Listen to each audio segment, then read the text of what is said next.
Olá pessoal, hoje nós vamos tratar de um assunto que gera uma certa polêmica, principalmente entre alguns criadores, que é o uso da endogamia ou consanguinidade. De uma forma geral, nos tempos remotos, a consanguinidade ela foi utilizada até para a formação de algumas raças com o merecido sucesso. O que é um animal consanguíneo? Consanguíneo é aquele animal que é filho de pais com algum grau de parentesco. Não importa se são irmãos, se são primos, se são meio-irmãos. Uma vez que os pais são parentes, o produto do acasalamento deles irá gerar uma progênie consanguínea. E essa consanguinidade ou endogamia será tanto maior quanto maior for o grau de parentesco existente entre os pais.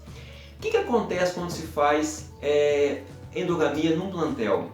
Basicamente, os produtores, principalmente os de raça pura, utilizam a consanguinidade como uma ferramenta para a padronização do seu rebanho e a fixação de algumas características consideradas como sendo desejáveis. A questão é que, quando se faz endogamia, a gente aumenta a homozigose do plantel, daquela família, por a gente estar usando animais com um grau de parentesco. Então é natural que o produto desse acasalamento concentre em homozigoses genes idênticos que existiam aí entre os pais e as mães. Qual seria o benefício da endogamia? Como já foi dito inicialmente, seria a padronização, né, de algumas características e a padronização do rebanho. O rebanho se torna muito homogêneo. Então isso seria favorável, seria um aspecto interessante se nós partíssemos do pressuposto de fazer endogamia concentrando as nossas atenções em cima de reprodutores que já sejam provados. Por outro lado, o que pode acontecer?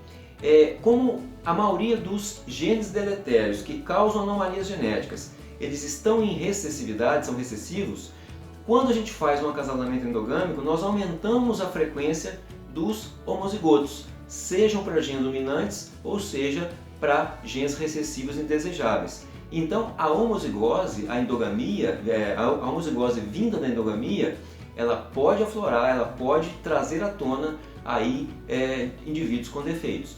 Então basicamente a endogamia ela deve ser feita sob um rigoroso processo seletivo.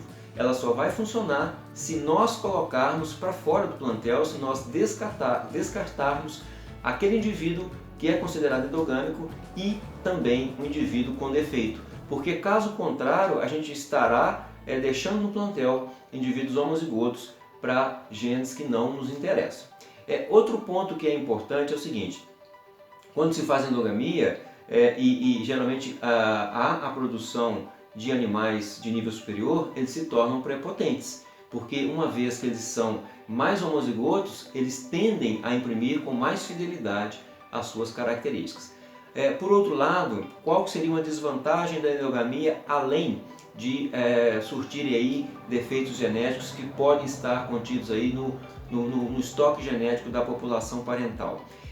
De uma maneira geral, a maioria dos estudos comprovam que, com a elevação do coeficiente de endogamia, existe uma perda, por depressão endogâmica das características basicamente ligadas à viabilidade, à produtividade e à adaptação ao meio. Então, de uma maneira geral, os programas de computador que são utilizados nos acasalamentos e a orientação que a gente deve dar é que não se faça endogamia em alto nível para você não estar sujeito ao aparecimento desses problemas.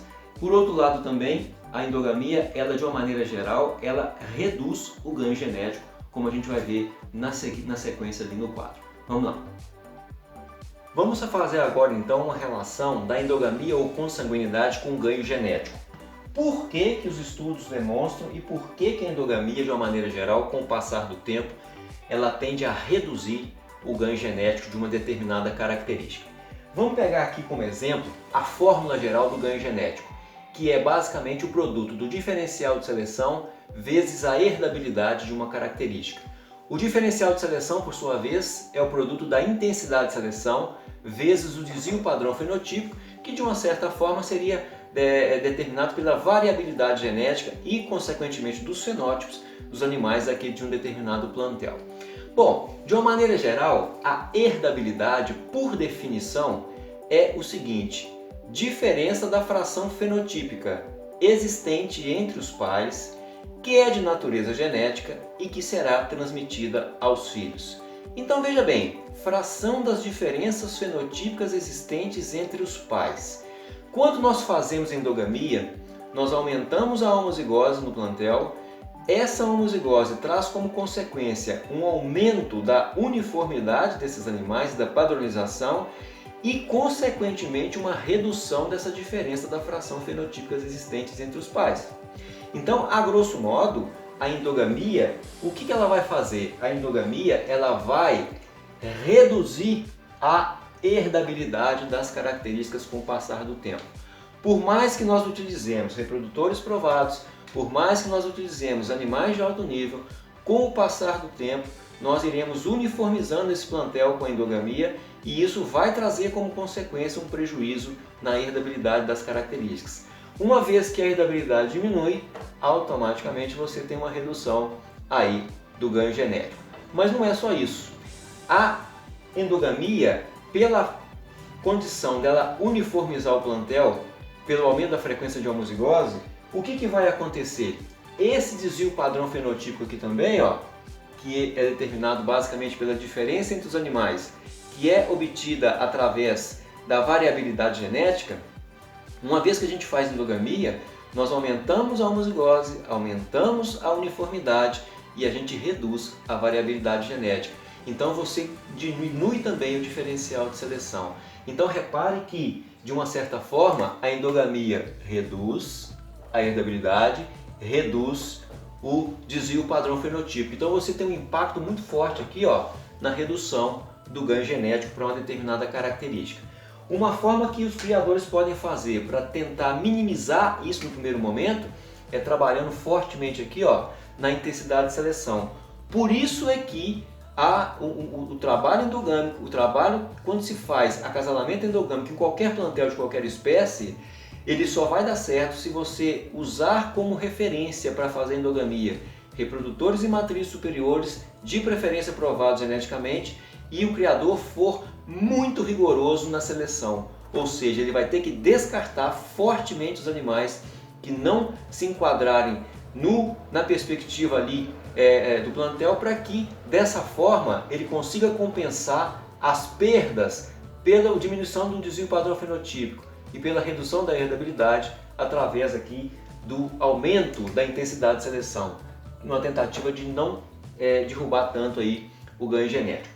Mas uma coisa é fato e é comprovado pela pesquisa: a endogamia, mesmo que ela funcione no primeiro momento, ela não deve ser feita de forma definitiva e ininterrupta, porque uma hora ela vai reduzir o ganho genético. Então, de uma certa forma, do ponto de vista prático, a recomendação é que, quando se for fazer endogamia, que não se faça em níveis tão elevados.